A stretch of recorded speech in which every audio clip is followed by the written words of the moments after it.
아가, 내가 준 버섯 먹었니? 혹시 어지럽진 않고? 어둠이 깔린 캠핑장, 시어머니는 제 창백해진 안색을 기대하며 은밀하게 속삭였습니다. 저는 시어머니를 향해 환하게 웃으며 대답했어요. 아, 그거요? 귀한 버섯 혼자 먹기 아까워서 아까 남편 먹을 라면 끓일 때 잘게 다져 넣었어요. 국물까지 싹 다 맛있던데요? 그 말을 듣는 순간 시어머니는 비명을 지르며 개거품을 물고 쓰러졌습니다. 며느리를 독살하려던 시모의 끔찍한 계획은 결국 그녀 자신의 목을 조르는 완벽한 올가미가 되었습니다. 이제부터 흙수저라 무시받던 며느리의 복수가 시작됩니다. 사연 시작 전에 구독 버튼을 눌러주시고 어디서 듣고 계신지 댓글에 남겨주세요. 그곳에 늘 행운이 가득하길 바라겠습니다. 저는 강원도 깊은 산골 마을에서 나고 자랐어요. 저희 부모님은 평생 농사를 지으셨죠. 저는 그 흙바닥에서 발을 굴리며 자란 흙수저였어요. 어렵게 공부해 서울로 올라온 저는 어느 회사 거래처에서 남편 정우를 처음 만났습니다. 정우는 부유한 집안에서 태어나 험한 일이라고는 손에 흙 한번 묻혀본 적 없는 그야말로 온실 속 화초 같은 사람이었어요. 그런 정우가 저를 좋다고 따라다닌 1년 동안 시어머니 영자는 결혼을 죽기 살기로 반대하셨습니다. 정우야, 너 미쳤니? 강원도 산골에서 자란 천박한 걸 어떻게 며느리로 들이라는 거야? 하지만 정우는 단식까지 해가며 어머니를 설득했고 시어머니는 마지못해 결혼을 허락했어요. 저는 그날부터 시어머니께 가시 같은 존재가 되었습니다. 결혼을 하고 1년 내내 지독한 시집살이를 견뎌냈어요. 시어머니는 사사건건 트집을 잡곤 하셨습니다. 지난 추석에는 친정 부모님이 사주신 인삼한채를 들고 시댁에 방문했어요. 박스를 열어 보여드리는 제 손이 떨렸어요. 어머님, 이거 친정에서 어머님 드리라고 보낸 인삼이에요. 부모님이 정성껏 고르셨대요. 시어머니는 인삼 박스를 한번 흘겨보더니 그대로 거실 바닥에 던져버렸습니다. 박스가 쿵 소리를 내며 모서리가 찌그러졌어요. 아이고, 시골 촌것들이 보낸 선물이 코나만 하지. 너나 갖다 먹어. 우리 집에선 이런 거 안 먹는다. 저는 무릎 꿇은 채 박스를 주워 다시 정리했어요. 손가락 끝이 차갑게 식었지만 입술을 깨물고 참았습니다. 그러던 차에 어버이날이 다가왔어요. 남편 정우가 제 손을 잡고 부탁했습니다. 수진아, 이번 어버이날에 다 같이 캠핑 가가지고 분위기 좀 좋게 뛰어보자. 저는 정우의 얼굴을 보다 결국 고개를 끄덕였어요.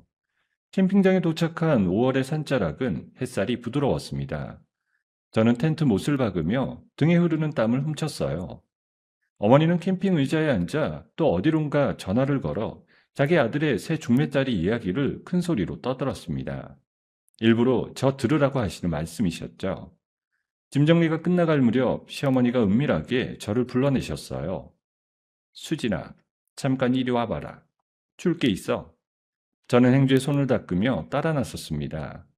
시어머니는 캠핑장에서 한참 떨어진 숲속 오솔길로 저를 이끌었어요. 사람들의 말소리가 점점 멀어지고 발밑에서 마른 솔잎이 사각사각 부서졌습니다. 시어머니는 큰 바위 뒤에서 멈춰서서 주머니에 손을 넣었어요. 자, 받아라. 넣어주려고 챙겨온 거야. 손바닥 위에 놓인 건 거무튀튀하고 가시 뒤틀린 버섯 한 송이였습니다. 저는 그 버섯을 보는 순간 등줄기에 소름이 쫙 돋았어요. 어릴 적 친정엄마가 산을 함께 오를 때마다 귀에 못이 박히도록 일러주신 그 버섯이었습니다. 독수건 버섯. 한 입만 베어 물어도 곧장 거품을 물고 쓰러져 환각에 빠진다는 산속 가장 무서운 독초였어요. 산삼보다 귀한 거야. 나도 아까 한 입 먹어봤는데 몸이 그렇게 가뿐할 수가 없더라고. 내가 미운정 고운정 들었다고 너 챙겨주는 거다. 영자 입꼬리가 미세하게 떨리고 있었어요. 저를 응시하는 두 눈은 사냥감을 노려보는 짐승의 눈빛 같았습니다. 저는 그제야 깨달았어요. 시어머니는 제가 이 숲속에서 홀로 거품을 물고 쓰러지길 바라고 있다는 걸요. 며느리 하나 사라지면 산속사고로 처리하면 그만이라고 생각하셨던 겁니다. 온몸이 덜덜 떨렸지만 저는 입꼬리를 끌어올렸어요. 어머님, 정말 감사해요. 그래, 나 먼저 내려갈 테니까 다 먹고 내려오렴. 여자한테 좋은 거니까 정우한테는 남겨줄 생각 하지 말고. 저는 그 버섯을 먹지 않았습니다. 1시간 정도 지났을 무렵 시어머니가 제게 다가오셨어요. 수진아, 버섯 다 먹었니? 어지럽지는 않고? 저는 태연하게 대답했습니다. 아, 그 버섯이요? 아무리 생각해도 저 혼자 먹기는 아까워서요. 아까 남편이 라면 끓여 먹는 데서 잘게 다져서 거기에 넣어줬어요. 영자의 손에서 종이컵이 툭 떨어졌습니다. 얼굴이 순식간에 백지장처럼 하얗게 변했어요. 어이구, 내 새끼, 정우야. 시어머니는 짐승처럼 울부짖으며 정우에게 달려갔어요. 숯불 앞에서 커피를 마시던 정우는 어머니가 목덜미를 붙잡자 깜짝 놀라 컵을 떨어뜨렸어요. 토해라, 빨리. 손가락 넣어서라도 다 개워내. 엄마 왜 이래? 갑자기 왜 그러는데? 너 죽어, 죽는다고. 시어머니는 정우의 등을 사정없이 내리쳤어요. 정우는 영문도 모른 채 발버둥을 쳤고 시아버지가 놀라 일어서다 의자를 넘어뜨렸습니다. 조용했던 캠핑장이 순식간에 아수라장이 됐어요. 옆 텐트 사람들이 머리를 빼꼼히 내밀었습니다. 그 와중에 영자가 갑자기 가슴을 부여잡고 거친 숨을 몰아쉬기 시작했어요. 얼굴이 시퍼렇게 변하더니 입가에 거품을 물고 그대로 풀썩 주저앉았습니다. 정우는 어머니를 흔들며 비명을 질렀어요. 엄마, 119, 119 좀 불러줘요. 캠핑장 관리인이 헐레벌떡 달려왔고 멀리서 사이렌 소리가 점점 가까워졌습니다. 구급차의 빨간 불빛이 어둑해진 숲을 가르며 들어왔어요. 들것에 실려나가는 영자의 얼굴은 백직장 같았고 정우는 울먹이며 그 뒤를 따랐습니다. 저는 어수선한 텐트 앞에 홀로 서서 그 광경을 가만히 바라봤어요. 손목을 들어 스마트워치 화면을 천천히 내려다봤습니다. 저는 손가락 끝으로 녹음 종료 버튼을 조용히 눌렀어요. 화면 속 빨간 점이 깜빡임을 멈추고 사라졌습니다. 응급실 복도는 새벽 2시인데도 사람들로 붐볐습니다. 저는 보호자 대기 의자에 앉아 시어머니가 검사받고 나오기를 기다렸어요. 의사가 가운자락을 펄럭이며 다가왔습니다. 시어머님은 단순 과호흡으로 인한 실신이라 안정 취하시면 됩니다. 저는 작게 한숨을 내쉬었어요. 병실 문을 열고 들어서자 침대에 앉아있던 시어머니가 저를 보자마자 손가락질을 하기 시작했어요. 천연 잡아라. 경찰 불러. 천연이 우리 정우 죽이려고 했어. 저는 너무 놀라 그 자리에 굳었습니다. 정우와 시아버지도 멍한 얼굴로 시어머니를 쳐다봤어요. 어머님, 무슨 말씀이세요? 저한테 독버섯을 주신 건 어머님이시잖아요. 무슨 소리야? 내가 며느리한테 독을 줘? 너야말로 우리 식구들 다 죽이려고 산에서 그 독버섯 캐온 거 아니니? 저는 어이가 없어 말문이 막혔어요. 잠시 후 출동한 경찰관 2명이 병실로 들어왔습니다. 시어머니는 경찰을 보자 눈물부터 쏟아냈어요. 아이고, 형사님. 저 며느리가 우리 집 재산 노리고 시집 와서는 시댁 식구들 다 죽이려고 했어요. 산에서 독버섯 캐다가 제 아들에게 먹이려 했다니까요. 형사님, 그게 아니에요. 어머님이 먼저 저한테 그 버섯을 주셨어요. 두 분 진술이 완전히 엇갈리네요. 일단 아내분은 우리 석까지 같이 가셔야겠습니다. 저는 정우를 쳐다봤어요. 정우라면 제 편을 들어줄 거라 믿었습니다. 1년을 함께 산 사람이고 저를 알아줄 사람은 정우뿐이었어요. 그런데 정우는 제 시선을 피하더니 작게 입을 열었습니다. 형사님, 사실 아까 수진이가 텐트에서 라면 끓일 때 뒷모습이 좀 수상했어요. 자꾸 뭐를 잘게 다지고 있더라고요. 정우야, 너 지금 무슨 말을 하는 거야? 정우는 끝내 저를 한 번도 똑바로 쳐다보지 않았어요. 저는 그 자리에 주저앉을 뻔했습니다. 경찰관이 제 팔을 잡았고 저는 끌려가다시피 병원을 빠져나왔어요. 경찰서 조사실은 차갑고 좁았습니다. 형광등 불빛이 눈을 찔렀어요. 형사가 두꺼운 서류를 책상에 탁 내려놓았습니다. 김수진 씨, 시어머님 진술에 의하면 본인이 산에서 캐온 버섯을 남편에게 먹이려 했다는데 그 버섯 어디 있어요? 형사님, 그건 어머님이 저한테 먹으라고 주신 버섯이었어요. 제가 산 지식이 좀 있어서 독버섯인 걸 알아보고 짓이겨가지고 묻었어요. 그러니까 묻은 건 인정한다는 거네요? 본인이? 아니, 그게 아니라 저는 입이 바짝 말랐어요. 설명을 하면 할수록 제 말이 더 이상하게 들리는 것 같았습니다. 시댁 식구들은 발빠르게 움직였어요. 다음날 아침이 되자 시댁에서 고용했다는 변호사가 경찰서로 들이닥쳤습니다. 변호사는 형사 앞에서 큰 소리로 떠들었어요. 우리 의뢰인 댁은 강남에서 알아주는 집안입니다. 저 며느리가 농사꾼 집안 출신인데 가난한 처지에 시집 재산 노리고 들어와서 이런 끔찍한 일을 저지른 겁니다. 합의는 절대 없습니다. 저는 입술을 깨물었어요. 친정 부모님 이야기까지 끌어들이는 그 입을 한 대 후려치고 싶었습니다. 오후가 되자 정우가 조사실로 찾아왔어요. 손에는 봉투 하나가 들려 있었습니다. 정우는 봉투를 책상 위에 던지듯 내려놓았어요. 이혼 서류야. 도장 찍어. 정우야, 너 정말 내 말을 못 믿는 거야? 1년을 같이 산 사람한테? 너 같은 무서운 여자랑 하루도 못 살아. 우리 엄마 죽일 뻔한 여자야, 너는. 너희 엄마가 나한테 그 버섯 먹이려고 했어. 너희 엄마가 나를 죽이려고 했다고. 됐어. 우리 엄마가 그럴 사람 아닌 거 너도 알잖아. 도장이나 찍고 죗값 받아. 정우는 그 말만 남기고 나가버렸어요. 저는 책상에 놓인 이혼 서류를 바라봤습니다. 손가락이 떨려서 가만히 있을 수가 없었어요. 저녁 무렵 형사가 다시 들어왔습니다. 얼굴이 더 굳어 있었어요. 김수진 씨, 시어머님이 명확히 진술했어요. 본인이 산에서 무언가를 묻는 걸 봤다고요. 물증인 그 버섯도 본인이 묻어 없앴고요. 이대로 가면 살인미수의 증거 인멸까지 추가됩니다. 검찰 송치될 거예요. 저는 고개를 떨궜어요. 어떤 말을 해도 들어줄 사람이 없었습니다. 유치장 면회실로 들어선 시어머니가 창너머에서 저를 보며 입꼬리를 올렸어요. 그러게, 분수에 안 맞는 결혼은 하는 게 아니야. 너 같은 게 우리 집안에 들어왔으니 이런 꼴을 보지. 저는 시어머니의 얼굴을 가만히 바라봤어요. 1년 동안 며느리로서 지키려 했던 마지막 도리가 그 자리에서 산산이 부서지는 게 느껴졌습니다. 저는 더 이상 참지 않기로 했어요. 면회실에서 나오자마자 저는 형사를 다시 불러달라고 요청했습니다. 형사가 의아한 얼굴로 들어왔어요. 형사님, 제 손목에 차고 있던 이 스마트워치요. 캠핑장 도착한 순간부터 계속 녹음하고 있었습니다. 어머님이 저한테 벗어주신 그 순간도 다 들어있을 거예요. 녹음 파일이 있다고요? 네, 처음부터 끝까지요. 형사가 황급히 자리를 떴습니다. 저는 책상 위에 놓인 이혼 서류를 손으로 끌어당겼어요. 정호가 던지고 간 그 종이를 한 장 한 장 천천히 찢었습니다. 저는 차가운 의자에 등을 기대고 깊이 숨을 들이마셨어요. 포렌식 결과가 나오기까지 며칠이 걸릴지 몰랐습니다. 하지만 그 며칠을 견디면 모든 게 뒤집어진다는 걸 저는 알고 있었어요. 며칠 뒤 추가 조사를 위해 저는 다시 경찰서 조사실로 불려갔어요. 형사 맞은편에는 시어머니와 시댁 변호사가 먼저 앉아 있었습니다. 시어머니는 저를 보자마자 코웃음을 치며 고개를 돌렸어요. 조사실 문이 다시 열리고 한 남자가 들어왔습니다.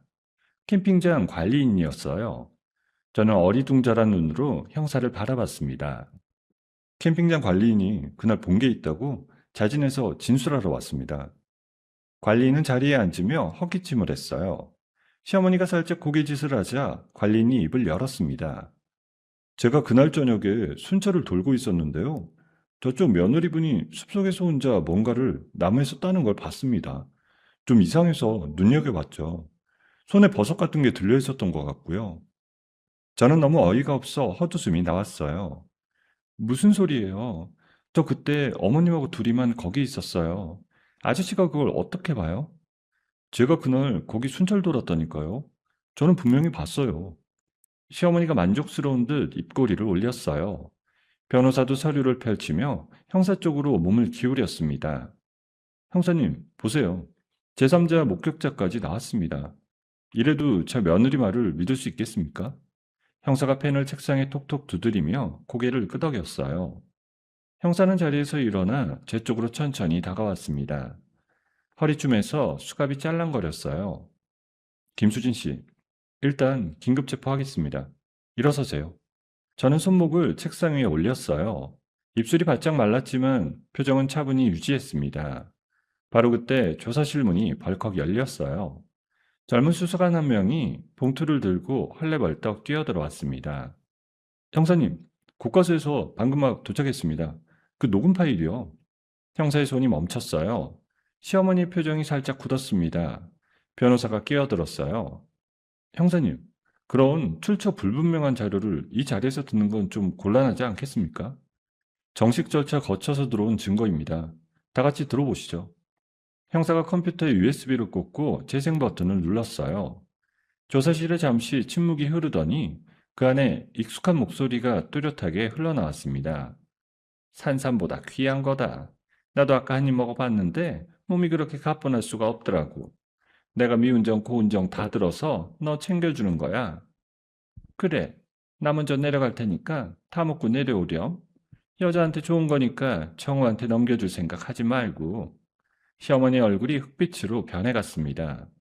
의자 등받이를 부여잡은 손이 부들부들 떨렸어요. 변호사도 입을 반쯤 벌린 채 굳어버렸습니다. 이어서 캠핑장에서 시어머니가 정우를 붙잡고 토하라며 울부짖던 그 미친 듯한 비명까지 그대로 흘러나왔습니다. 교사실안 공기가 무겁게 가라앉았어요. 어머님, 며느리분이 키워왔다더니 어머님이 직접 주신 게 맞네요. 아니, 저거 조작이야. 누가 흉내낸 거야, 저거. 내 목소리 아니야. 국과수 분석 다 거쳐서 온 거예요. 본인 목소리 맞다고 결과 나왔습니다. 저는 그제야 천천히 시선을 돌려 캠핑장 관리인을 바라봤어요. 관리인은 이미 다리를 사시나무처럼 떨고 있었어요. 형사가 다음으로 관리인 앞에 섰습니다. 아저씨, 다시 한번 말해보세요. 그날 정말 본 거 맞아요? 위증죄가 어떤 죄인지 알고 진술하시는 거죠? 형사님, 제가 솔직하게 말 안 하면 지금 같이 들어갑니다. 저 사모님이요. 저한테 500만 원 주셨어요. 며느리가 산에서 목 캐는 거 봤다고만 말해주면 된다고. 저는 그날 그쪽으로 순찰도 안 갔어요. 진짜로 아무것도 못 봤어요. 시어머니가 비명에 가까운 소리를 질렀어요. 저 인간이 미쳤구나. 무슨 헛소리야? 내가 언제 돈을 줘? 통장에 다 찍혔어요. 어제도 100만 원 더 붙여주신다고 하셨잖아요. 형사가 손짓을 하자 옆에 서 있던 다른 수사관이 시어머니의 팔을 잡았습니다. 시어머니는 다리에 힘이 풀려 의자 옆으로 풀썩 쓰러졌어요. 아이고, 이게 무슨 일이야. 정우야, 정우야 어딨니? 조사실 밖에 서 있던 정우가 그 소리에 안으로 뛰어들어왔어요. 정우의 얼굴은 핏기가 다 빠져 있었습니다. 방금 녹음 파일을 복도에서 다 들은 모양이었어요. 정우는 저를 한 번 쳐다보더니 머리를 감싸준 채 그 자리에 주저앉았습니다. 이게 뭐야? 엄마, 진짜야 이거? 진짜로 수진이한테 그런 거 먹이려고 했어? 정우야, 엄마가 다 너 잘 되라고 한 거야. 저런 천한 게 네 옆에 있으면 안 되니까. 정우야, 너는 잘 들었지? 너희 엄마가 1년 동안 나한테 무슨 짓을 했는지. 정우는 아무 말도 하지 못했어요. 저는 형사 쪽으로 시선을 돌렸습니다. 형사님, 저 시어머니 그리고 저기 위증한 캠핑장 관리인 두 사람 정식으로 고소하겠습니다. 살인미수에 무고에 위증 교사까지요. 그리고요, 저는 정우 쪽으로 천천히 고개를 돌렸어요. 너랑은 오늘부로 끝이야. 위자료 청구하고 재산분할 소송 제기할 거야. 우리 변호사한테 연락받을 줄 알아. 수진아, 내가 잘못했어. 내가 잠깐 정신이 나갔었어. 한 번만, 한 번만 다시 생각해줘. 너는 1년 같이 산 아내 말보다 어머니 거짓말을 믿는 사람이야. 다시 생각할 게 뭐가 있어? 정우는 무릎을 꿇고 제 바짓단을 잡으려 했어요. 저는 한 발 물러서며 그 손을 피했습니다. 형사가 시어머니의 손목에 수갑을 채웠어요. 차가운 새가 짤깍 잠기는 소리가 조사실에 울렸습니다. 형사님, 잠깐만요. 나 같은 늙은이를 어떻게... 조용히 따라오세요. 수갑을 찬 시어머니가 끌려 나가는 모습을 저는 가만히 내려다봤어요. 1년 동안 거실 바닥에 친정부모님 선물을 내팽개치던 그 손이, 며느리 세 자리를 알아본다며 큰 소리로 통화하던 그 입이 이제 다 저 수갑 안으로 들어가는 거였어요. 저는 가슴 깊은 곳에서 무언가가 한꺼번에 빠져나가는 기분이 들었습니다. 며칠이 더 지나고 시어머니의 구속수사가 결정됐다는 통보가 왔어요. 정우의 계좌도 이혼소송 가압류로 묶였다는 소식이 함께 도착했습니다. 저는 신혼집으로 돌아가 짐을 챙겼어요. 1년 동안 시어머니의 잔소리를 들으며 닦고 또 닦던 그 거실 바닥을 마지막으로 한번 둘러봤습니다. 미련은 한 톨도 남지 않았어요. 저는 캐리어 2개에 옷가지와 책 몇 권만 챙겨 현관을 나섰습니다. 서울역에서 강원도행 기차를 탔어요. 창밖으로 흐르는 풍경이 점점 푸르러지더니 어느 순간 익숙한 산자락이 보였습니다. 어릴 적 어머니 등에 업혀 약초를 캐러 다니던 그 산이었어요. 기차에 내려 고향마을 입구의 야생초 군락지로 천천히 걸어 들어갔습니다. 초여름 풀냄새가 코끝에 와 닿았고 저는 오랜만에 깊게 숨을 들이쉬었어요. 무릎을 꿇고 흙을 한 줌 만져봤습니다. 그때 저쪽 둔덕에서 누군가 약초 표본을 채집하고 있는 게 보였습니다. 책 넓은 모자에 카키색 조끼를 입은 남자였어요. 그 남자가 인기척을 느끼고 천천히 고개를 들었습니다. 저는 그 얼굴을 보는 순간 입이 살짝 벌어졌어요. 어릴 적 마을 뒷산을 함께 누비던 동네 오빠, 산림청에서 일한다고 풍문으로만 듣던 바로 그 사람이었어요. 어, 너 수진이 아니야? 김수진. 준호 오빠. 진짜 준호 오빠야? 야, 이게 몇 년 만이냐? 너 서울 갔다더니 여기 어쩐 일이야? 저는 잠시 말을 잇지 못했어요. 대답할 말이 너무 많아서 어디서부터 시작해야 할지 알 수가 없었습니다. 저는 흙 묻은 손으로 머리카락을 귀 뒤로 넘겼습니다. 그냥 좀 쉬러 왔어, 오빠. 한참 쉬러. 준호는 저를 잠깐 바라보다가 자기가 들고 있던 약초 바구니를 슬며시 내려놨어요. 풀잎 사이로 햇살이 비스듬히 내려와 둘 사이를 환하게 비췄습니다.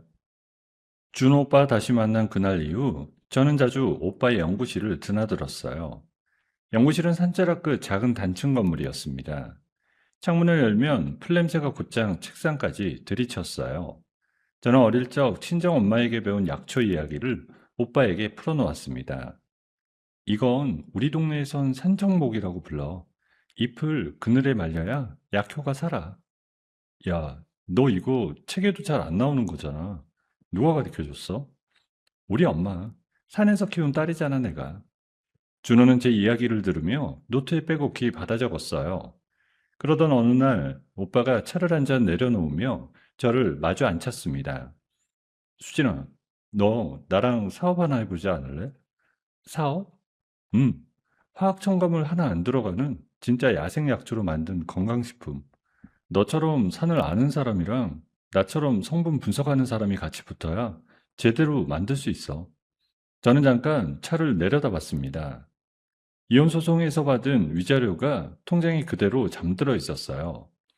시대 그늘에서 벗어나 제 이름 석자가 박힌 무언가를 만들어 보고 싶다는 마음이 천천히 차올랐어요. 할게 오빠. 위자료 받은 거 전부 넣을게. 야, 그거 너한테 중요한 돈이잖아. 너무 무리하는 거 아니야? 무리해야 시작이지. 어중간하게는 안 해. 그날부터 저와 오빠는 매일 새벽 산을 올랐어요. 저는 어릴 적 친정엄마가 다니던 길을 그대로 따라가며 최상급 약초만 골라 채취했습니다. 오빠는 그 자리에서 잎과 뿌리를 채집통에 담고 라벨을 붙였어요. 오빠, 여기 이 골짜기는 햇볕이 비스듬히 들어서 약초가 천천히 자라. 그래서 약효가 진해. 너 진짜 산을 책처럼 읽는구나. 산에서 내려오면 곧장 연구실로 들어갔어요. 오빠는 채취한 약초를 종류별로 분리해 성분을 분석했고, 저는 직감적으로 어떤 약초끼리 잘 어울리는지 배합을 잡아갔습니다. 처음 만든 시제품은 입에 닿자마자 쓴맛이 너무 강해 뱉어버렸어요. 두 번째는 흡수가 잘 되지 않았고, 세 번째는 변질이 빨랐습니다. 오늘로 34번째다. 100번까지 가도 괜찮아, 오빠. 내가 시댁에서 1년 참은 거에 비하면 이건 식은 죽 먹기야. 너 그 말 진짜 무섭다. 저희는 밤마다 연구실 한 구석에서 컵라면을 끓여 먹으며 배합 비율을 다시 조정했어요. 어떤 날은 새벽 3시까지 시약을 들여다봤고, 어떤 날은 머리를 감싸쥐고 책상에 엎드려 잠이 들었습니다. 마침내 100번째에 가까운 시도 끝에 부작용 없이 체내 흡수율을 끌어올린 약초 추출액이 완성됐어요. 오빠가 분석기 모니터를 들여다보다 자리에서 벌떡 일어났습니다. 수진아, 됐어. 이거 진짜 됐다. 진짜야, 오빠? 이 정도 흡수율이면 시중에 있는 거 다 발라버려. 저는 분석 모니터를 한참 들여다봤어요. 숫자 몇 개가 1년 동안의 모든 수모를 단번에 씻어주는 것 같았습니다. 저는 손등으로 눈가를 훔쳤어요. 제품 출시를 앞두고 저는 직접 카메라 앞에 서기로 했습니다. 새벽산을 오르는 모습, 약초를 채취하는 손, 연구실에서 시제품을 시음하는 장면을 모두 다큐멘터리 형식으로 찍었습니다. 대본도 따로 없이 그저 제가 산에서 자란 이야기, 친정엄마에게 배운 이야기를 카메라 앞에서 그대로 풀어냈어요. 저는 강원도 산골에서 태어났어요. 우리 엄마는 평생 약초를 캐서 가족을 먹여 살리신 분이세요. 이 일 시작할 때 제가 한 약속이 하나 있어요. 우리 엄마가 캐던 그 마음으로 한 입 한 입 다 손으로 고르겠다는 약속이요. 촬영은 끝낸 영상이 온라인에 올라가자 반응은 예상보다 훨씬 컸습니다. 맘카페와 건강동호회를 중심으로 영상이 퍼지기 시작했어요. 밤사이 댓글이 수천 개씩 달렸고 사전 예약 신청자가 수만 명을 넘었습니다. 대표님, 사전 예약 마감했는데 서버가 2번이나 다운됐어요. 물량 더 확보할 수 있어요? 지금 공장 풀가동 중입니다. 출시 당일 대형 홈쇼핑 프라임타임에 제품이 편성됐어요. 저는 방송국 대기실에서 모니터로 송출 화면을 지켜봤습니다. 쇼호스트가 제품을 들어보이며 효능을 설명하기 시작했어요. 시청자 여러분, 방송 시작 15분 만에 이미 절반이 빠졌습니다. 저는 모니터를 바라보며 손바닥으로 입을 가렸어요. 화면 아래 잔여 수량이 빠르게 줄어들었습니다. 방송이 끝나기도 전에 준비된 물량 전부가 매진됐어요. 대기실 안 직원들이 환호성을 질렀고 저는 그제야 쥐고 있던 손에서 힘을 풀었습니다. 수진아, 우리 진짜로 해냈어. 오빠, 우리 진짜로 해냈다. 그날 이후 회사는 거짓말처럼 빠르게 자라기 시작했어요. 재방송 편성도 매번 매진이었고 백화점 입점 제한이 줄을 이었습니다. 저는 어느 날 회사 명의로 도심 한복판의 사옥 한 층을 통째로 임대했어요. 대표실 안내판에 제 이름을 새겨 넣었습니다. 김수진 대표. 1년 전만 해도 거실 바닥에 친정 인삼이 내팽겨쳐지던 며느리였던 사람이었어요. 대표실 창가에 서서 저는 도시를 천천히 내려다봤습니다. 1년 매출이 수백억 원 단위를 넘어섰다는 보고서를 손에 쥐고 있었어요. 밖에서는 직원들이 들고 들어온 케이크 접시 부딪히는 소리가 들렸습니다.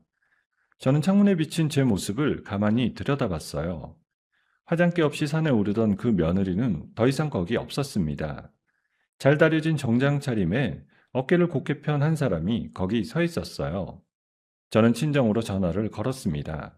어머니가 막 저녁상을 차리고 있던 모양이었어요. 엄마, 수진아, 어쩐 일로? 엄마, 이번 주말에 아버지 모시고 서울 한번 올라와. 좋은 데 모시고 갈게.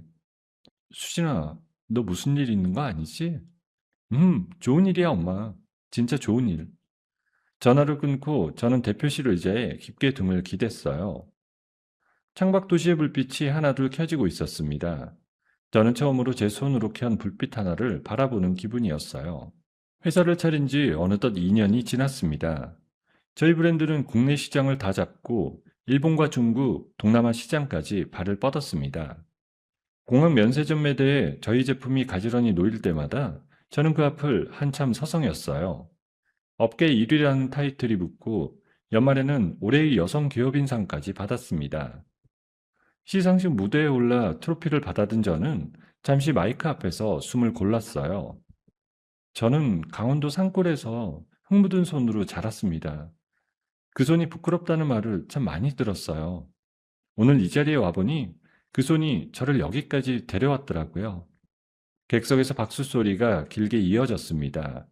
저는 트로피를 두 손으로 꼭 쥐고 무대 아래로 내려왔어요. 회사로 돌아온 다음 날 저는 준호 오빠를 대표실로 불렀습니다. 오빠, 이제 우리 회사 둘이 같이 끌고 가자. 공동대표로 정식 등록할게. 야, 그건 너무 큰 자리야. 나는 연구만 잘하면 되지. 오빠가 없었으면 첫 제품도 못 나왔어. 받아야 해, 이거. 네가 그렇게 말하면 거절을 못하지. 저희는 그날 사인 한 장씩 나눠들고 마주보며 웃었습니다. 저는 곧이어 고향 마을로 내려갔어요. 이장님 댁 마당에 마을 어르신들을 모셔두고 저는 서류 한 장을 펼쳤습니다. 어르신들, 우리 회사가 앞으로 약초는 우리 마을에서만 받을 거예요. 1년 단위로 독점 계약 맺을 거고요. 채취 단가는 시세보다 2배로 올려서 드릴 겁니다. 수진아, 2배라니? 그러다 회사가 휘청이는 거 아니야? 어르신, 우리 마을에서 자란 약초가 우리 회사 키운 거잖아요. 받을 거 받으셔야죠. 마을 어르신들이 서로 손을 맞잡으며 눈가를 훔치셨어요. 친정마당에서는 어머니가 두부 한 모를 붙이고 있었습니다. 저는 어머니 옆에 앉아 두부 한 조각을 입에 넣었어요. 수진아, 너 진짜로 해냈구나. 엄마 덕분이야. 엄마가 산에서 가르쳐 준 거 다 써먹은 거니까. 저는 부모님을 모시고 한 달에 한 번씩 해외여행을 다녔어요. 아버지는 처음 비행기에 오르던 날 어색하게 안전벨트를 매시며 헛기침을 하셨습니다. 어머님은 면세점에서 화장품 한 통을 사들고 좋아라 웃으셨어요. 저는 그 모습을 보며 1년 전 거실 바닥에 짐짝처럼 버려진 인삼 박스를 떠올렸어요. 이제 그 박스 대신 어머니 손에는 면세점 쇼핑백이 들려 있었습니다. 매거진과 방송국에서 저를 찾는 일이 늘었어요. 저는 강연 무대에 자주 올랐고 어느 대학 강당에서는 학생들이 노트를 펴고 제 말을 받아 적었습니다. 저는 1년 동안 며느리라는 이름으로 살았어요. 그 1년이 저한테 가르쳐 준 게 하나 있습니다. 누가 나를 깎아내릴 때 그 사람을 미워하느라 시간을 쓰지 말고 내 칼날을 가는데 시간을 쓰라는 거였어요. 학생들이 박수를 쳤고 저는 잠시 마이크에서 떨어져 객석을 바라봤어요. 그 자리에 서면 가끔 1년 전에 저 자신이 객석 끝에 앉아 저를 올려다보는 것 같은 느낌이 들었습니다. 어느 날 저는 백화점 VIP 라운지에서 차를 마시고 있었어요. 고급 한복 매장에서 어머니께 선물할 두루마기를 맞추고 잠시 쉬는 길이었습니다.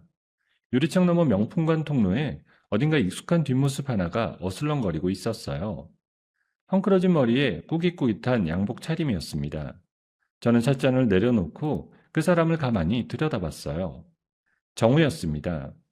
정우는 명품 시계 매장 앞을 한참 서성이다 진열장에 코를 박듯 들여다봤어요.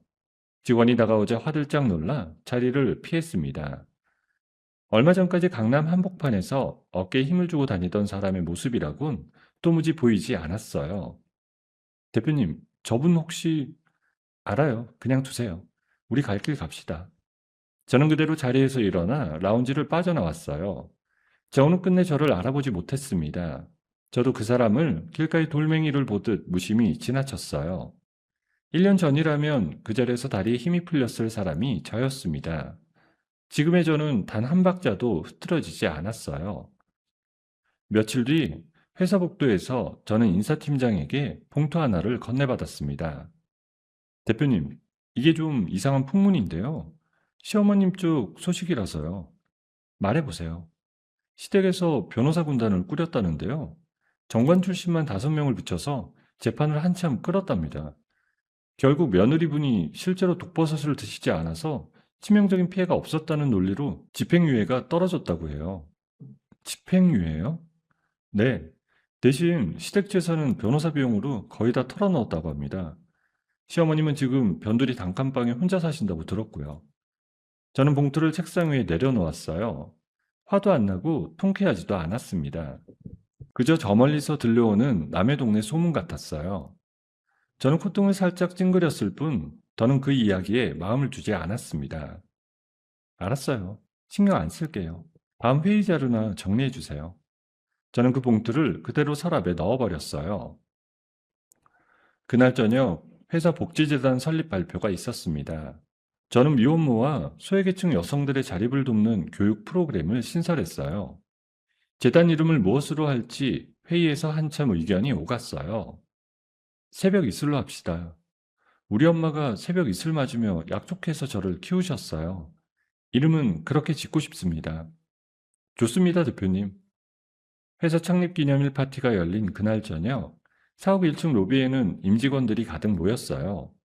저는 단상에 올라 마이크를 잡았습니다. 이 회사는 저 혼자 키운 회사가 아닙니다.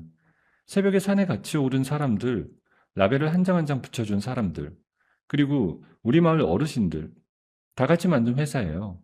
오늘 이 자리는 여러분 자리입니다. 박수가 쏟아졌고 준호 오빠가 단성으로 올라와 제게 샴페인 잔을 건넸어요. 수진아, 진짜 잘 왔다 우리. 오빠. 정말 잘 왔어, 우리. 저희는 잔을 부딪혔고 임직원들이 환호했어요. 파티가 끝나고 직원들이 한 명씩 인사하며 빠져나갔습니다. 저는 텅 빈 사옥의 마지막까지 남아 한 층씩 천천히 둘러봤어요. 대표실로 올라와 제품 라인업이 진열된 유리장 앞에 섰습니다. 처음 만든 추출액 한 병에서부터 가장 최근에 출시한 신제품까지 나란히 줄지어 있었어요. 저는 손가락 끝으로 첫 제품 라벨을 한번 쓰다듬었습니다. 내일도 그 다음 날도 이렇게만 흘러가면 좋겠다는 생각이 들었어요. 바로 그때 책상 위 직통 전화가 날카롭게 울렸습니다. 이 시간에 직통으로 걸려올 전화는 아니었어요. 저는 잠시 수화기를 내렸다보다 손을 뻗었습니다. 네, 김수진입니다. 대표님, 큰일 났습니다, 대표님. 지금 인터넷이... 저는 손에 들고 있던 샴페인 잔을 천천히 책상에 내려놓았어요. 유리장에 비친 제 얼굴이 살짝 굳어 있었습니다. 다음날 아침 8시, 저는 평소보다 일찍 사옥에 도착했습니다. 밤새 한숨도 자지 못한 마케팅팀 팀장이 회의실에서 저를 기다리고 있었어요. 탁자 위에는 인쇄해 놓은 화면이 수십 장 어지럽게 펼쳐져 있었습니다. 대표님, 이거 좀 보세요. 어젯밤부터 포털 메인이고 맘카페고 다 도배됐습니다. 저는 종이 한 장을 집어들었어요. 저희 회사 제품에서 기준치를 한참 초과하는 중금속이 검출됐다는 고발글이었습니다. 글 아래에는 어디서 만들었는지도 모를 사설 연구소 이름이 박힌 분석표가 붙어 있었어요. 이 연구소 어디예요? 검색해도 안 나와요. 실체가 없는 곳입니다. 다른 글들도 보여주세요. 종이를 한 장씩 넘겨보던 저는 손이 멈췄어요. 한 게시글에는 제가 원가를 줄이려고 산속에서 캐온 맹독성 잡초를 약초에 섞어 팔았다는 글이 떡하니 올라와 있었습니다. 독버섯 사진까지 합성해서 붙여놨더라고요. 이게 무슨 소설이에요? 대표님, 댓글이 10,000개를 넘었어요. 환불 문의가 새벽 내내 폭주하고 있고요. 고객센터 서버는 이미 마비됐습니다. 회의실 문이 벌컥 열리며 영업본부장이 뛰어들어왔습니다. 대표님, 큰일 났습니다. 홈쇼핑 2군데서 방금 편성 다 빼겠다고 통보 왔고요. 백화점은 매장 앞에서 환불줄이 끝도 없이 늘어서 있습니다. 백화점 다 회수 들어가게 둘 거 없어요. 일단 저희가 자진 판매 중단 선언합시다. 자진 중단이요? 우리가 떳떳하면 도망갈 게 없어요. 회수도 우리가 직접 합시다. 오후가 되자 언론은 더 가관이었어요. 사실 확인 한 번 없이 헤드라인이 줄줄이 쏟아졌습니다. 독촉하는 악덕 기업, 흑수저 신화의 민낯, 양심 없는 여성 CEO. 회사 주가는 하루 만에 곤두박질 쳤고 상장 폐지 위기까지 거론되기 시작했어요. 저는 곧장 준호 오빠를 호출했습니다. 오빠, 식약처 산하 공인기관 3군데 동시에 정밀 교차 검사 의뢰해. 시중에 풀린 제품 다 회수해서 샘플 확보하고 우리 공장 원료까지 다 넘겨. 알았어. 빠르면 4월이면 결과 나올 거야. 그리고 사이버 수사대에 정식으로 수사 의뢰해. 누가 처음 이 글을 올렸는지 IP 추적해야 돼. 바로 진행할게. 회의실 안에서 저는 잠시 숨을 골랐습니다. 손바닥 안쪽이 차갑게 식어 있었지만 머리는 그 어느 때보다 또렷했어요. 1년 전 시댁 거실에서 인삼 박스가 내팽개쳐지던 그날, 저는 입술을 깨물고 박스를 주워 담았어요. 지금 저는 더 이상 그때의 며느리가 아니었습니다. 이번에는 입술을 깨물고만 있을 생각이 없었어요. 이틀 뒤 사이버 수사대에서 첫 보고가 들어왔습니다. 회사로 찾아온 수사관이 노트북을 펼쳐 화면을 보여줬어요. 대표님, 최초 유포글을 올린 IP를 추적했는데요. 일반 개인이 아니라 전문 업체였습니다. 기업사냥 브로커예요. 기업사냥 브로커요? 네, 의뢰비를 받고 표적 기업의 평판을 무너뜨리는 일을 합니다. 댓글 부대까지 운영하는 곳이에요. 그 브로커한테 의뢰한 사람이 누군지 추적할 수 있나요? 자금 출처를 더 파봐야 합니다. 며칠 더 주세요. 저는 그날부터 회사 안에 따로 마련된 작은 회의실에서 거의 살다시피 했습니다. 잠은 의자에서 두어 시간 눈을 붙이는 게 전부였어요. 4월 뒤 새벽 수사관이 다시 회사로 찾아왔습니다. 이번에는 굳은 얼굴로 봉투 하나를 내려놓았어요. 대표님, 자금 출처를 끝까지 추적했습니다. 그런데 좀 놀라실 거예요. 누구예요?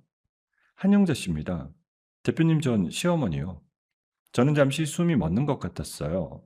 다음 순간 어금니에 힘이 들어갔습니다.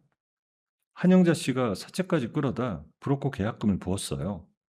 본인 명의 통장이 아니라 친척 통장을 빌렸는데 그 친척이 이번에 조사받으면서 다 불었습니다. 그 사람 정말 끝까지 가네요.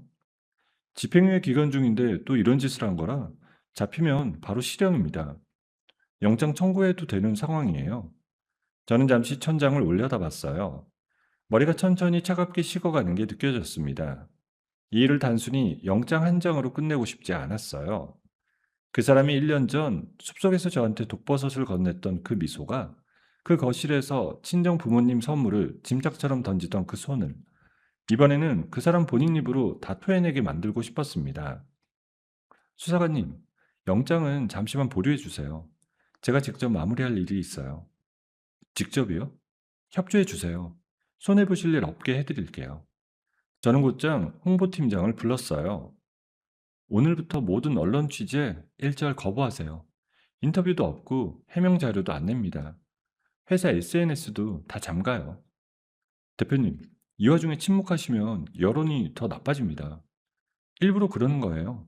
우리가 다 무너진 것처럼 보여야 해요. 그래야 저쪽이 방심하거든요. 알겠습니다. 그렇게 하겠습니다. 며칠이 지나는 동안 저희 회사는 거의 폐허처럼 보였어요. 브로커들이 고용한 사람들이 공장 앞에 몰려와 환불을 외치며 시위를 벌였고, 사옥 앞 도로에는 기자들이 진을 쳤습니다. 직원들의 얼굴에 그늘이 짙어졌어요. 저는 일부러 회사에 자주 모습을 비치지 않았습니다. 저녁 무렵 저는 휴대폰을 들어 한 사람의 번호를 꾹꾹 눌렀어요. 2년이 다 되도록 한 번도 누른 적 없는 번호였습니다. 신호음이 길게 이어지더니 익숙한 목소리가 들려왔어요. 어머, 이게 누구야? 우리 잘 나가는 며느님 아니야? 어머니, 저예요. 너 회사 폭삭 망하니까 이제 정신이 좀 들었니? 어쩐 일로 전화를 다 하시고? 저는 일부러 떨리는 목소리를 만들었어요. 어머님, 저 한 번만 살려주세요. 이대로 가면 회사가 정말 무너져요. 어머님이 하신 일 다 알아요. 원하시는 거 다 드릴게요. 한 번만 만나주세요. 너 그 찰난 입으로 빌고 있는 꼴 한번 봐야겠다. 좋아, 만나줄게. 어디로 갈까? 시내는 사람 눈이 너무 많아요. 외곽 카페로 와주세요. 주소 보내드릴게요. 모레 오후 3시에요. 그래, 빈손으로 오지는 마라. 전화를 끊고 저는 휴대폰을 책상 위에 천천히 내려놓았어요. 손가락이 미세하게 떨렸지만 입꼬리는 어느새 차갑게 올라가 있었습니다. 저는 책상 서랍을 열어 작은 녹음기 하나를 꺼냈어요. 2년 전 캠핑장에서 저를 살린 그 스마트워치 자리에 이번에는 더 작은 녹음기가 놓이게 될 거였어요. 저는 의자에 등을 기대고 깊게 숨을 들이마셨습니다. 이번에도 저는 한마디도 흘리지 않을 거였어요.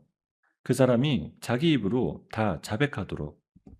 이틀 뒤 오후 3시, 저는 서울 외곽의 한적한 카페에 먼저 도착했어요. 손님이 거의 없는 한적한 곳이었습니다. 저는 창가 자리에 앉아 차 한 잔을 시켜놓고 시계를 들여다봤어요. 가방 안쪽 주머니에는 작은 녹음기가 빨간불을 깜빡이고 있었습니다. 3시 15분쯤 카페 문에 달린 종이 짤랑거렸어요. 시어머니가 들어왔습니다. 머리는 새치가 부쩍 늘었고 옷차림은 헐렁했지만 저를 발견한 입꼬리만큼은 단단히 삐뚤어져 있었어요. 어머머, 우리 잘난 며느님이 이런 외진 데까지 행차를 다 하시고. 어머님, 와주셔서 감사해요. 시어머니가 자리에 앉으며 의자를 거칠게 끌어당겼어요. 가방을 옆 의자에 툭 던지고 다리를 꼬며 저를 위아래로 훑어봤습니다. 그래, 회사 망해가는 꼴 보러 왔다. 그 잘난 사옥은 아직 멀쩡하더냐? 저는 두 손을 무릎 위에 가지런히 올리고 어깨를 잔뜩 움츠렸어요.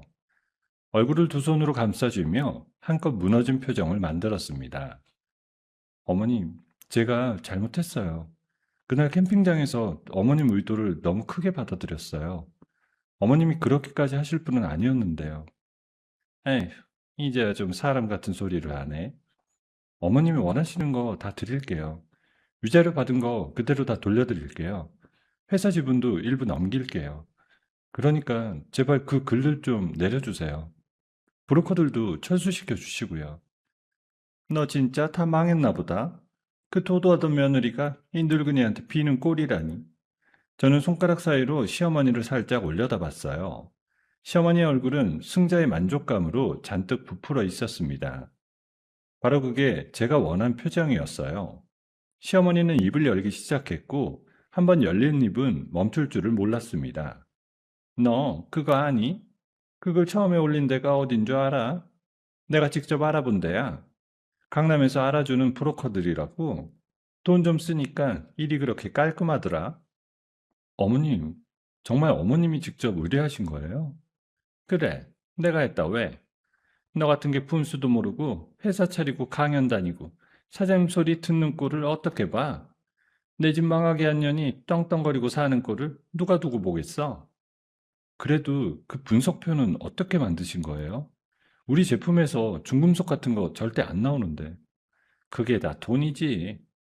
사설연구소 하나 잡아다가 돈 찔러주니까 알아서 만들어 오더라고. 너네 회사 약초가 진짜로 보약인지 독초인지 누가 알아? 그걸 한 줄이면 사람들은 다 믿어. 어머님, 사채까지 끌어 쓰셨다고 들었어요. 그래, 단칸방 보증금까지 다 빼서 부었다. 너 무너뜨리는데 쓴 돈이라면 하나도 안 아까워. 너 회사 망하는 꼴 보고 나면 그깟 빚 따위 어찌어찌 갚으면 그만이고. 저는 천천히 두 손을 얼굴에 써 내렸어요. 입꼬리가 서서히 위로 올라갔습니다. 시어머니는 그 변화를 알아채고 잠시 말을 멈췄어요. 너 왜 그래? 왜 갑자기 웃어? 어머님, 한 번 더 말씀해 주실래요? 누가 그 분석표 의뢰하셨다고요? 뭐야, 너? 저는 가방 안쪽으로 손을 넣어 작은 녹음기를 꺼냈어요. 빨간불이 또렷하게 깜빡이고 있었습니다. 시어머니의 얼굴이 순식간에 백지장처럼 변했어요. 너 인연? 시어머니가 자리에서 벌떡 일어났습니다. 바로 그 순간 옆 테이블에서 신문을 펼치고 앉아있던 두 사람이 동시에 일어섰어요. 신문이 바닥에 툭 떨어지고 그 두 사람 안주머니에서 경찰 신분증이 나왔습니다. 한영자 씨, 업무방해와 명예훼손 혐의로 긴급 체포합니다. 이거 놔. 너희가 뭔데 나를? 수진아, 너 이 천한 년? 너 살려둘 줄 알아? 저는 자리에서 천천히 일어났어요. 시어머니의 손목에 수갑이 채워지는 소리가 카페 안에 또렷이 울렸습니다. 그때 제 휴대폰이 짧게 울렸어요. 사이버 수사대 팀장에게서 온 문자였습니다. 브로커 사무실 일망타진했습니다. 라고 짧게 적혀 있었어요. 어머님, 1년 전 숲속에서 저한테 그 버섯 건네셨던 거 기억하시죠? 닥쳐. 그때 어머님이 저한테 뿌리려고 하셨던 그 독, 이제 어머님이 평생 직접 맛보실 차례예요. 잘 다녀오세요, 어머님. 시어머니는 발버둥을 치며 카페 밖으로 끌려나갔어요. 저는 그 모습이 시야에서 완전히 사라질 때까지 자리에 그대로 서 있었습니다. 그러고는 천천히 자리에 다시 앉아 식어버린 차를 한 모금 마셨어요. 입안이 쓰지 않고 오히려 깔끔했습니다. 다음날 아침 회사로 봉투 3개가 거의 동시에 도착했어요. 식약처 산하 공인기관 3곳에서 보낸 정밀 검사 결과지였습니다. 회의실에 임원들이 모인 자리에서 저는 봉투를 한 장씩 펼쳤어요. 어떻게 나왔어? 3곳 다 똑같아. 모든 성분 무해, 최고 등급, 중금속 검출 없음. 회의실 안에 박수가 터져 나왔어요. 영업본부장은 안경을 벗고 눈가를 훔쳤습니다. 홍보팀장도 어깨가 들썩였어요. 자, 이제 우리 차례예요. 오늘 정오에 회사 공식 홈페이지하고 그 맘카페에 동시에 글을 올립니다. 검사 성적서 원본 사진 다 첨부하고요. 그것만요? 아니요. 그날 카페에서 녹음한 파일도 같이 올릴 거예요. 어머님이 직접 자백하신 거 한마디도 빼지 않고 다 풀어요. 대표님, 그렇게까지 하시면 그렇게까지 해야 합니다. 우리 회사 한번 무너뜨려 보겠다고 사람을 짓밟는 게 어떤 일인지 똑똑히 보여줘야 돼요. 정오의 글이 올라갔어요. 4월 동안 침묵하던 회사가 처음 입을 여는 순간이었습니다. 검사 성적서 사진 3장이 첫머리에 붙었고 그 아래 2년 전 캠핑장에서의 살인미수 사건 경위가 짧게 적혔어요. 그리고 마지막에 카페에서의 녹음 파일이 첨부됐습니다. 업로드한 지 1시간이 채 되지 않아 조회수가 10만을 넘겼어요. 3시간 만에 100만, 5시간이 지나자 수백만에 이르렀습니다. 며칠 전까지 마녀 사냥에 앞장섰던 댓글 부대의 글은 거짓말처럼 사라졌어요. 그 자리에 이번에는 사과 댓글과 응원 댓글이 끝없이 달리기 시작했습니다. 대표님, 환불 신청 절반 이상이 취소됐습니다. 주문 다시 들어오기 시작했고요. 저는 사옥 옥상으로 올라가 난간에 손을 얹었어요. 오후 햇살이 도시 위로 길게 누워 있었습니다. 저는 천천히 숨을 들이마셨어요. 1년 전 숲속에서 떨리는 손으로 등산화를 들어 올리던 그 며느리는 더 이상 거기 없었습니다. 이번에는 떨림 없이 흔들림 없이 저는 제 발로 똑바로 서 있었어요. 폭로글이 올라간 다음 날부터 회사는 거짓말처럼 살아났어요. 취소됐던 주문이 한꺼번에 다시 들어왔고 사옥 앞에 진을 치던 기자들은 어느새 응원 화환을 들고 찾아오는 손님들로 바뀌었습니다. 홈쇼핑 편성도 줄줄이 다시 잡혔어요. 공장은 야간 가동까지 돌렸지만 물량이 모자랐습니다. 대표님, 이번 주 매출이 작년 같은 기간보다 2배 넘게 뛰었습니다. 욕심내지 말고 천천히 갑시다. 무너졌다 일어선 거니까 더 단단해져야 돼요. 저는 미소를 짓고 다시 서류로 시선을 돌렸어요. 일주일 뒤 시어머니의 재판이 열렸습니다. 저는 법정에 직접 나가지 않았어요. 변호사가 결과를 들고 와 책상 위에 놓았습니다. 대표님, 한영자 씨 집행유예 취소됐습니다. 거기에 새로 저지른 범죄까지 합쳐져서 법정 최고형이 떨어졌고요. 오늘 오전에 교도소 이송됐습니다. 알겠어요. 그리고 손해배상 청구 소송도 우리 측 전부 인용됐습니다. 한영자 씨 명의로 남아있던 자산이 거의 없었지만 시댁 친척들 명의로 빼돌린 부동산이 2채 있었는데요. 그것도 사회행위 취소로 다 잡았습니다. 시댁 집안은 사실상 끝났어요. 그래요. 알겠습니다. 수고하셨어요, 변호사님. 변호사가 자리를 뜨고 저는 의자에 등을 기댔어요. 가슴 한구석이 묘하게 텅 비는 기분이 들었습니다. 복수가 끝났다는 통쾌함보다는 그저 긴 숙제 하나가 마무리된 것 같은 기분이었어요. 며칠 뒤 늦은 오후 저는 회의를 마치고 사옥 1층 로비를 가로지르고 있었어요. 보안요원이 한 남자와 실랑이를 벌이는 소리가 들렸습니다. 손님, 약속 안 되어 있으면 못 들어가세요. 이쪽으로 나가주십시오. 한 번만요. 한 번만 만나게 해주세요. 김수진 대표 만나러 왔어요. 김수진 대표 남편입니다. 아니, 전 남편입니다. 저는 발걸음을 멈췄어요. 머리에는 까치집을 짚고 얼굴은 며칠 동안 면도를 하지 않은 사람의 모습이었습니다. 양복은 무릎이 다 늘어났고 신발에는 흙이 잔뜩 묻어 있었어요. 정우였습니다. 정우는 저를 발견하자마자 보안요원의 손을 뿌리치고 달려왔어요. 제 앞에 무릎을 꿇고 바짓가랑이를 붙잡았습니다. 수진아, 한 번만 살려줘. 정말 한 번만이야. 갈 데가 없어. 엄마는 교도소 가고 아버지는 쓰러지셨고 집도 다 넘어가고 나는 정말 아무것도 없어 지금. 손 놔. 우리 1년 같이 살았잖아.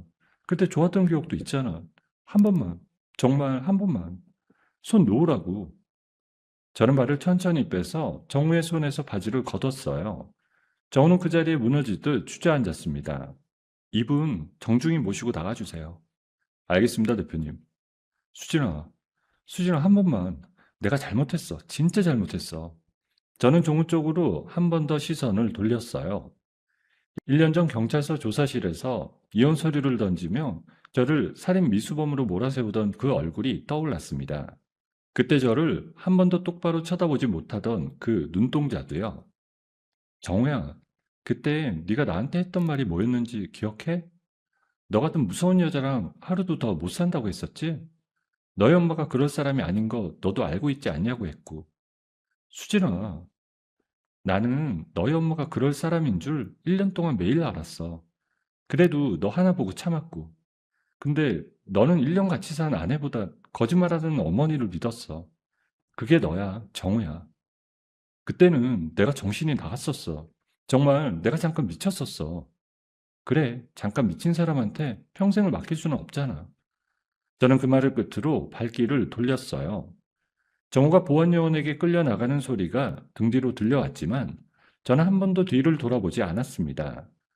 엘리베이터에 올라타고 문이 닫히는 순간 저는 짧게 숨을 한번 내쉬었어요. 미련도 분노도 슬픔도 없는 깨끗한 숨이었습니다. 그날 저녁 저는 준호 오빠를 대표실로 불렀어요. 오빠, 나 한 달만 자리 비울게. 회사 좀 부탁해. 한 달이나? 어디 가게? 고향 한번 다녀오려고. 한참 걸어보고 싶어. 우리 엄마가 약촉하던 그 길도 다시 걸어보고 싶고. 그래, 다녀와. 회사 잘 돌아가고 있으니까 걱정 말고. 오빠, 고마워. 다음날 아침, 저는 평소처럼 정장을 입지 않았어요. 편한 등산복에 낡은 등산화를 신고 어릴 적 어머니가 약초를 담던 청가방 하나만 어깨에 걸쳤습니다. 화장도 하지 않았어요. 거울 속의 저는 1년 전 캠핑장으로 떠나던 그날의 며느리도 아니었고 사업 꼭대기에서 도시를 내려다보던 대표도 아니었습니다. 그저 강원도 산골에서 자란 김수진 한 사람이 거기 있었어요. 기차에서 내리자 친정어머니가 마중을 나와 계셨습니다. 어머니는 제 손을 잡고 마당까지 천천히 걸으셨어요. 수진아, 너 얼굴이 폈다. 그래, 엄마. 한참 애썼어. 잘 견뎠다, 우리 딸. 저는 어머니 손을 꼭 잡았어요. 1년 전 거실 바닥에 짐짝처럼 던져졌던 그 인삼 한 채를 기억하는 손이었습니다. 어머니가 새벽 이슬을 맞으며 캐 모은 그 약초들이 저를 키웠고 결국 저를 다시 일으켜 세웠어요. 다음날 새벽 저는 어머니와 함께 산에 올랐습니다. 어릴 적 어머니 등에 업혀 다니던 그 길을 이제 어머니와 나란히 걸었습니다. 계곡물 소리가 졸졸 흘렀고 코끝에는 쌉싸름한 약초 향이 스쳤어요. 저는 무릎을 굽히고 흙 한 줌을 손바닥으로 올렸습니다. 부드럽고 따뜻한 흙이었어요. 수진아, 저쪽 둔덕에 산토라지가 한가득이다. 엄마, 같이 캐러 가자.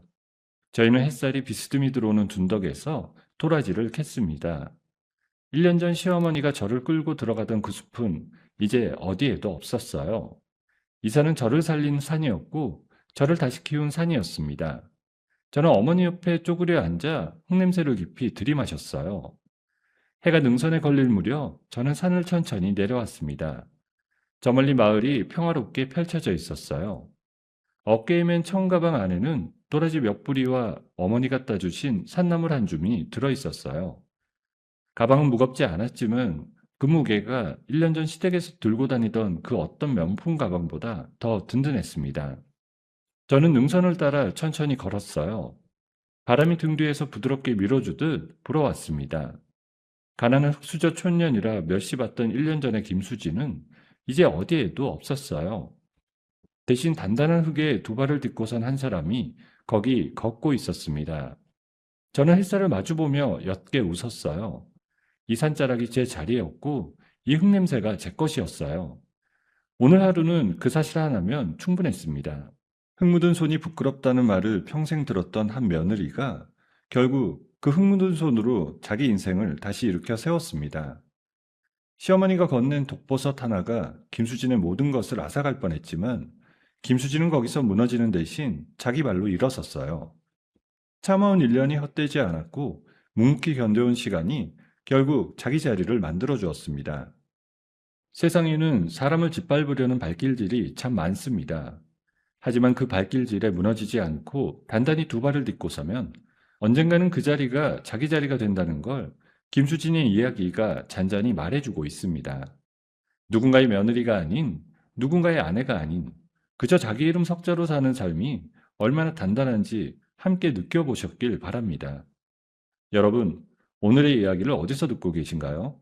구독 버튼을 눌러주시고 댓글에 남겨주시면 감사한 마음으로 인사드리겠습니다. 감사합니다.